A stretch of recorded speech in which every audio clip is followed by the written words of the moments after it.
안녕하세요, 모터그래프 전승용입니다. 이번 주도 어떻게 별일 없이 잘 지내고 계신가요? 배고프면 밥 먹고, 졸리면 자고, 출근하면 퇴근하고 싶으시다면 그럭저럭 괜찮게 살고 계신 겁니다. 여러분과 알뜰하게 한 주를 마무리하는 시간, 주간 자동차 뉴스 탑 8. 이번 주도 별일 없이 시작하도록 하겠습니다. 어떤 소식이 있었는지 함께 보시죠.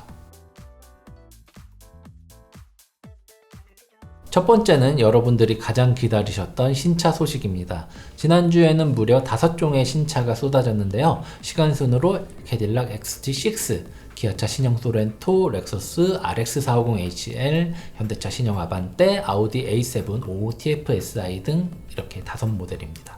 이들 신차에 대한 자세한 정보는 저희 모터그래프 홈페이지에 자세히 나와 있고요. 지금 보고 계시는 모터그래프 유튜브에도 영상으로 쫙 깔려 있습니다. 이 자리에서는 각 차의 중요한 정보만 간략하게 말씀드릴 테니까 더 궁금하신 분들은 저희 홈페이지랑 영상을 좀 찾아보시기 바랍니다. XT6는 캐딜락이 새롭게 추가한 SUV 모델로 기존에 판매되던 XT5와 에스컬레이드의 그 사이를 메꾸는 역할을 합니다. 차체 길이는 5050mm, 휠베이스는 2863mm로 제네시스 GV80과 비교하면 길이는 더 길고 휠베이스는 조금 짧습니다. 파워트레인은 3.6L급 V6 가솔린 직분사 엔진과 하이드로매틱 자동 9단 변속기가 조합돼서 최고 출력은 314마력, 최대 토크는 38kgm의 강력한 성능을 발휘합니다. 여기에 4륜구동 시스템도 들어갔고요. 가격은 8,347만원입니다. 신형 소렌토도 상당한 상품성 개선이 있었는데요. 차량 정보는 이미 많은 분들이 아실 테니 저희가 취재한 내용을 간단히 말씀드리겠습니다. 일단 2.2 디젤 모델만 나왔고요. 아직 하이브리드 소식은 없습니다. 기아차 및 협력업체 등에 따르면 이달 생산이 예정된 신형 소렌토는 약 6,000대라고 하는데요. 구체적으로 디젤 모델은 5,000대, 그리고 하이브리드 모델은 1000대 수준이라고 합니다. 사전계약 때 하이브리드 모델의 인기가 꽤 높았는데 이 생산량을 보면은 인도 시점은 점점 늦어질 가능성이 높은 것 같습니다. 게다가 디젤 모델도 출고가 늦어질 가능성이 높다고 합니다. 왜냐면은 신형 소렌토에 적용되는 18인치 휠의 경우 컨티넨탈 타이어가 들어가는데요. 지금 컨티넨탈 타이어 측의 문제로 인해서 약 2-3개월가량 납기가 지연되고 있다고 하네요. 그래서 지금 당장은 20인치 휠 및 타이어가 장착된 모델만 출고할 수 있다라는 그런 소식이 전해지고 있습니다. 렉서스 RX450HL은 기존에 판매되던 RX450H의 롱바디 버전입니다.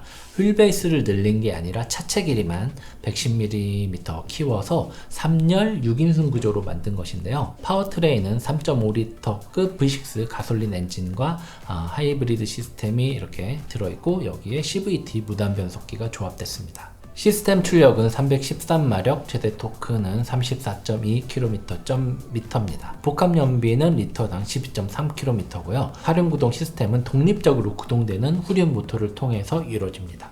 렉서스 RX450HL의 국내 판매 가격은 9,527만원입니다. 현대차 신형 아반떼는 국내 4월 출시를 앞두고 미국에서 먼저 공개가 됐는데요.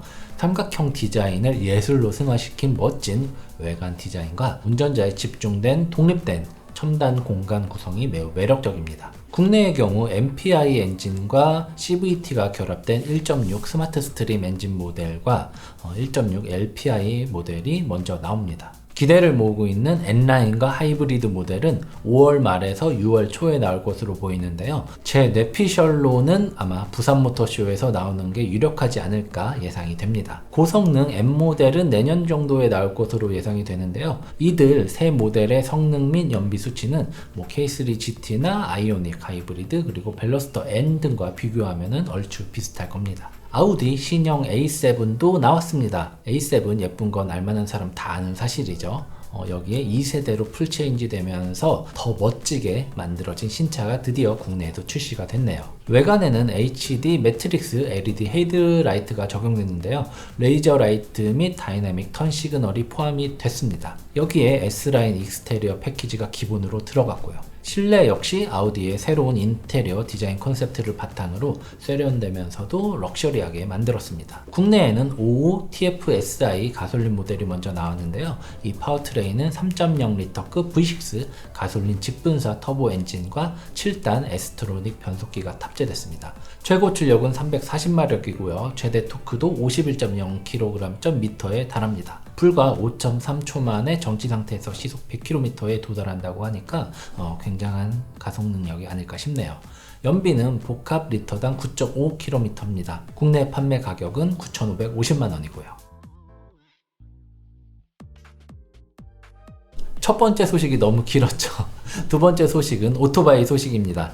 바이크 타시는 분들에게는 좀 안타까운 소식인데요. 이륜 자동차, 즉 모터사이클이라고 부르겠습니다. 이 모터사이클의 고속도로 및 자동차 전용도로 주행이 앞으로도 불가능해졌습니다. 이 전용도로 진입은 자동차 운전하시는 분들은 필사적으로 반대하는 이슈인데요. 그만큼 모터사이클을 운전하시는 분들에게는 소원 같은 그런 이슈이기도 합니다. 헌법재판소는 지난 12일 모터사이클 운전자 A씨가 작년 2월 20일에 제기한 도로교통법 63조 헌법소원 심판 청구를 최종 기각했습니다.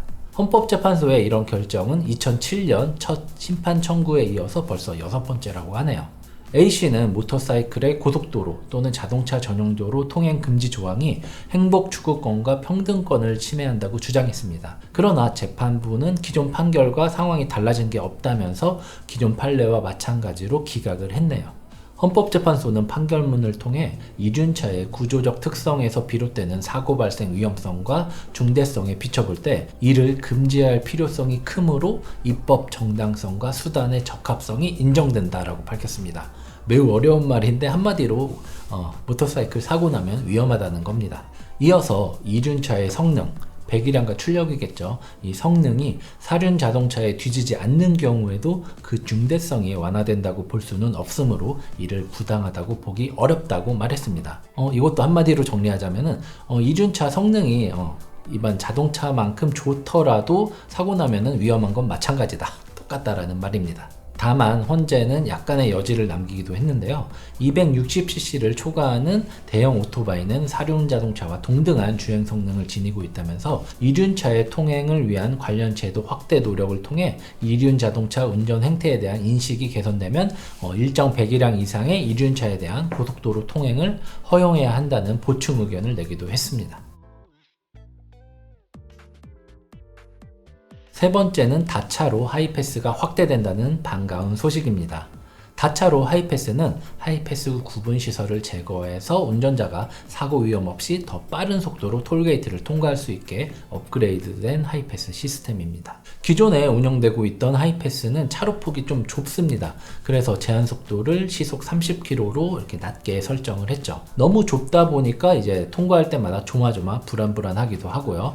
통과할 때도 속도를 줄여야 하는 그런 불편이 있었습니다. 사실 시속 30km로 하이패스 통과하시는 분들 저는 거의 본 적이 없습니다. 차가 막히지만 않는다면 다들 더 빠른 속도로 지나가죠. 다차로 하이패스는 차로 자체의 폭은 동일하지만 차선 역할을 하는 이 구조물을 없앴기 때문에 주행속도 그대로 통과해도 큰 문제가 없습니다. 한마디로 1차로로 구성됐던 거를 2차로, 3차로를 이게 통으로 만들어 놓은 거죠. 느리지도 않고 불안하지도 않게 통과할 수 있다라는 그런 얘기입니다.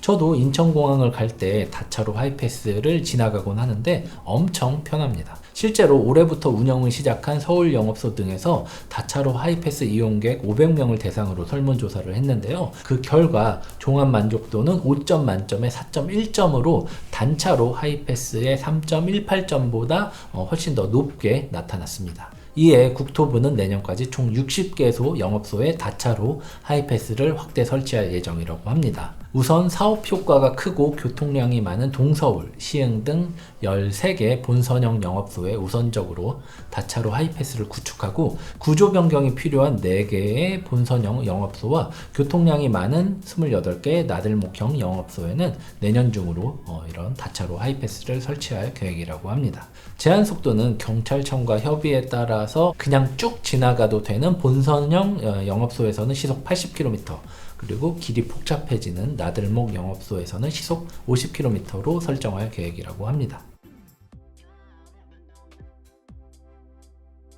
네 번째는 현대차 정의선 수석 부회장 소식입니다.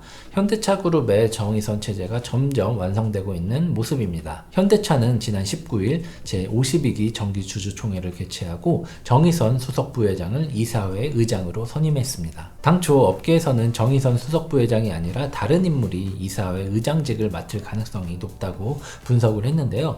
이 예상은 빗나갔네요. 현대차 관계자는 최근 자동차 산업의 패러다임이 급격하게 변화하는 가운데 코로나19로 인한 글로벌 금융위기가 더해지면서 정의선 수석 부회장이 직접 나서기로 결심했다고 이렇게 설명을 했습니다. 정의선 수석 부회장이 이사회 의장 선임을 시작으로 현대차는 미래 스마트 모빌리티 시대에 본격적으로 뛰어들 전망입니다. 일단 현대차의 정관이 바뀌었습니다. 원래 각종 차량과 동부품의 제조 판매업이라고 적시한 이 사업 목적이 각종 차량 및 기타 이동수단과 동부품의 제조 판매업으로 바뀌었습니다. 여기에 전동화 차량 등 각종 차량 충전 사업 및 기타 관련 사업이라는 문구가 추가됐습니다. 최근 현대차는 동남아시아 최대의 차량 호출 서비스인 그랩, 그리고 인도 1위 모빌리티 기업인 올라 등의 대규모 투자를 진행한 바 있습니다. 국내에서도 수요응답형 버스 시범 서비스를 개시하는 등 모빌리티 업체로 변모하기 위한 절차를 차근차근 진행하고 있습니다. 최근에는 우버와 파트너십을 구축하고 개인용 비행체인 PAV 개발에 나섰는데요. 향후에는 도심 항공 모빌리티 사업까지 그 범위를 확대한다는 계획입니다.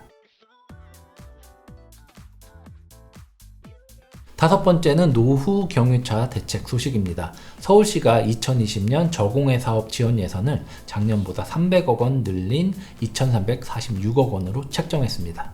세부적으로는 조기 폐차 보조금 6만 대, 매연 저감 장치 DPF 설치 지원 19,988대, 미세먼지 및 질소 산화물 저감 장치 설치 지원 300대, 건설기계 지원 3,950대, 화물차 LPG 개조 지원 1,000대 등입니다. 서울시는 노후 경유차를 줄이는 게 대기 환경 개선에 효과가 높다고 판단을 했나봐요. 그래서 이 조기 폐차 위주로 저공해 사업을 중점 추진하기로 결정을 했습니다. 이에 따라 폐차 보조금이 대폭 늘었는데요. 올해 폐차 보조금은 총 중량 3.5톤 미만 차량 기준으로 해서 300만 원입니다. 작년에 165만 원이었으니까요. 무려 135만 원이나 늘어난 것입니다. DPF 부착 등 저공해 장치를 추가하는 차량에 대해서도 보조금을 지원합니다. RV 기준으로 DPF 부착 보조금은 326만 2천 원인데요. 여기에 자기부담금 46만 5천 원만 추가하면은 노후 차량에도 DPF를 부착할 수 있게 됐습니다. 서울시는 작년에 조기 폐차 4만 5,501대, DPF 설치 25,028대, 미세먼지 및 질소산화물 저감장치 설치 126대 등 총 7만여 대에 대해서 저공해 조치를 취했는데요. 이를 통해 100톤의 초미세먼지를 줄이는 효과를 얻었다고 합니다. 질소산화물도 1,478톤이나 감소했고요. 여섯 번째 소식은 부산모터쇼 관련 뉴스입니다. 코로나 바이러스 장기화에 따라서 부산모터쇼가 일정대로 열리나 궁금한 분들이 많으실 것 같은데요. 이 소식을 준비했습니다. 오는 5월 개최가 예고된 부산모터쇼는 부산시가 주최하고 백스코가 주관합니다. 현재 참가 업체 중 일부가 행사 취소를 검토하고 있는 가운데 부산시와 백스코 측은 계획대로 모터쇼를 추진하겠다는 입장을 밝혔습니다. 모터쇼 조직위 측은 모든 출입구에 열화상 감지 카메라를 설치하고 마스크 착용을 의무화하는 등 다양한 방안을 강구하고 있습니다.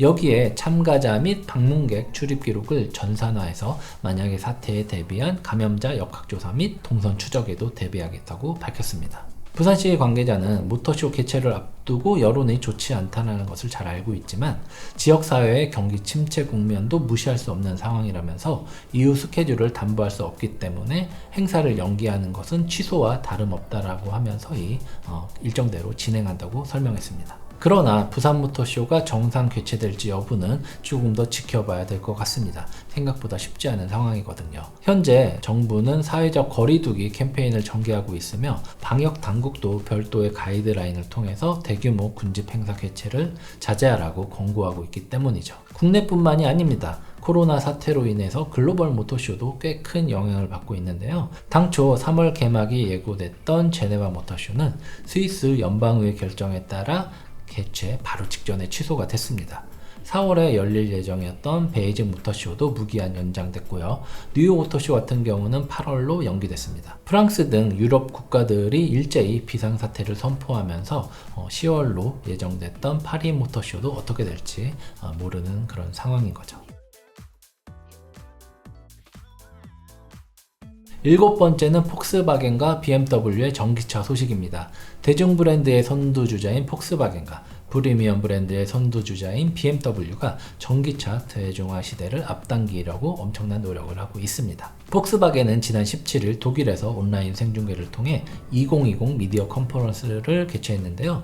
이 자리에서 미래 전기차 시장을 어떻게 대응할지 그 계획을 밝혔습니다. 폭스바겐은 올해 여름 MEB 플랫폼으로 만든 첫 번째 순수 전기차인 ID.3의 인도를 시작한다고 했고요. 2022년까지 모든 주요 세그먼트에 MEB 플랫폼 기반의 전기차를 배치할 예정이라고 했습니다. 또 2025년까지는 연간 150만 대의 전기차를 판매할 것이며 2050년까지는 전 차종의 전기차 전환을 통해서 탄소 배출량 제로에 도전할 계획이라고 합니다. 참고로 MEB 플랫폼은 폭스바겐 그룹의 전기차 전용 모듈형 플랫폼을 말하는 겁니다. BMW도 지난 18일 독일 본사에서 온라인 라이브 스트리밍을 통해 미래 기업 전략을 발표했습니다. BMW는 내년까지 플러그인 하이브리드와 전기차 등 전동화 모델의 누적 판매량을 100만 대 달성할 것이라고 계획을 잡았습니다. 2023년까지는 전동화 모델 25종을 새롭게 출시해서 미래 자동차 시장에 대응한다는 목표입니다.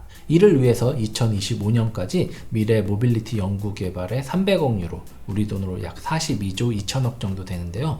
이런 엄청난 돈을 투자할 계획이라고 밝혔습니다. BMW는 내년 전동화 차량에 대한 수요가 작년보다 2배 이상 늘어날 것으로 예측을 했는데요. 2025년까지 이런 가파른 성장세가 유지될 것으로 기대된다고 밝혔습니다. 마지막은 메르세데스 벤츠의 리콜 소식입니다. 벤츠 우리나라에서 엄청나게 잘 팔리고 있는 거 아시죠? 이런 엄청난 판매량만큼 꽤 많은 리콜이 발생을 했습니다. 국토교통부가 메르세데스 벤츠 코리아에서 수입 판매한 차량 24,327대의 제작 결함이 발견돼 리콜을 실시한다고 밝혔습니다. E클래스와 GLC, CLS, G클래스, AMG GT 등은 앞좌석 안전띠 버클 결함으로 인한 리콜입니다. 모델별로 E클래스는 15,562대, GLC는 4,898대, CLS는 1,198대, G클래스는 99대, AMG GT는 3대 등 이렇게 총 21,760대, 꽤 많네요. 이렇게 앞좌석 안전띠 버클에 결함이 있으면 사고 발생 시 안전띠가 제대로 정상적으로 작동되지 않아서 탑승자에게 상해를 입힐 가능성이 높다고 확인됐다고 하네요. GLC 2567대는 운전석 햇빛 가리개에 부착된 에어백 경고 문구가 안전기준에 부적합한 것으로 확인이 됐습니다.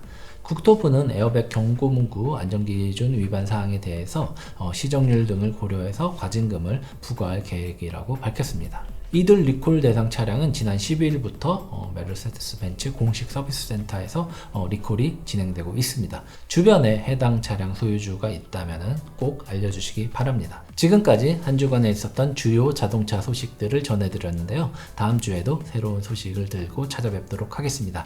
모토그래프 전승용이었습니다. 감사합니다.